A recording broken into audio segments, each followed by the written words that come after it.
Well, welcome and thanks for being here and for being part of this great community of practitioners and leaders who are making such a difference when it comes to invasives across British Columbia and Canada. You know, when we started, it was a lot about the cell, about what are invasive species and why do we care. And now, there's no more need for the cell. Everybody's on the same page. Everyone sees the challenges and more focused on solutions. The beauty of it is the collaboration. It's so wonderful to see the same people every year, get a fresh injection of new faces as well. I grew up in the Lower Mainland, so I'm very much connected to the place that I work in. It's where I've lived my whole life. I'm wanting to steward those areas better. One thing I love about the forum is you get all these different groups together. Some people, again, are on the grounds grabbing weeds out. Others are doing high-level research work. All of it, though, is towards that same objective of reducing the impact of invasive species in British Columbia. A great desire for me as a student of learning to engage more in these conversations, to be able to learn more about the impacts of invasive species. Because they're there, it's so integral to understanding the complexity of our land base as well. The list of invasives is huge. There's always new ones coming in. So that can be really daunting. And the fact that people are experiencing victories and have these positive things to report on, that's so valuable, right? And so really happy to be hearing that and happy to be sharing my own successes with folks as well.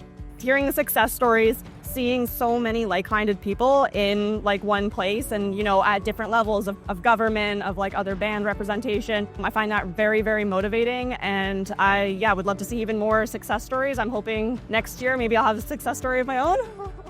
I think it changes every year a little bit, with the focus coming one year it's maybe a bit more on aquatics, next time it's a bit more on horticulture.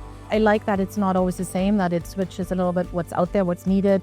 As we look ahead, the idea of this year's theme, One Landscape, One Future, asks us to keep pushing in that direction, continuing to break down silos and recognizing lands with agriculture and industrial activity and natural spaces as part of the same system.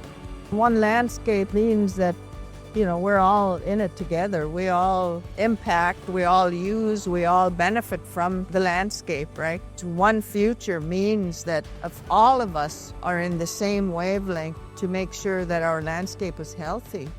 Contemporary Western society struggles to value nature, but there are plenty of communities throughout the world, and certainly here in British Columbia, that never forgot how to live in harmony with nature, and we need to acknowledge their leadership and learn from and with them. If you actually work in a partnership capacity with this issue, you're going to get a lot more accomplished. And so we may have a very narrow right-of-way across the province, but we intersect on different lands, we intersect with Indigenous communities. There's so many pieces that need to be considered. What we do in one part of our province can lead to major impacts in another part of the province, and staying connected allows us to be on the same page when we're tackling the same issue. I think what gives me hope was there was a group taking a photo at the end of the day there, and it's youth from across the country. We're at the point where we're coming up with the solutions, but they're the people who are actually going to implement so many of them, and I think that's just so important, and the fact that there's so many of them brings a lot of hope. Really impressed with the young people that are here. Provides me with a lot of hope and encouragement that things are going to change. Keep on doing what you're doing.